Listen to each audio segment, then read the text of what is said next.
అవమానింపబడ్డాడు, ఎవరైతే అవమానించారో, ఎవరైతే ఆయన తక్కువగా చూశారో వాళ్ళే వచ్చి ఆయన కాళ్ళ మీద పడేటట్లు దేవుడు చేశాడు. స్తోత్రం చెప్తాం, హల్లెలూయా. వెంటనే వాళ్ళు ఆహారం కావాలన్నారండి.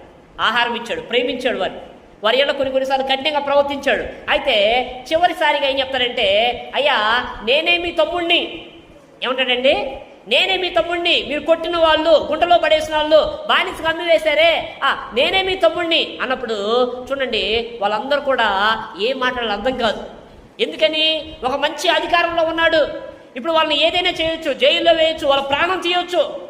కానీ ఏమంటాడు? ఒక్క మాట అంటాడు, పిల్లరా, దేవుడు మీరు నన్ను కొట్టినందుకు బాధపడద్దు, మీరు నన్ను హింసించినందుకు మీరు బాధపడద్దు, ఎందుకంటే మీ ప్రాణ రక్షణ కొరకు మీకంటే ముందుగా దేవుడు నన్ను ఇక్కడికి పంపించాడు. స్తోత్రం చెప్తాం, హల్లెలూయా.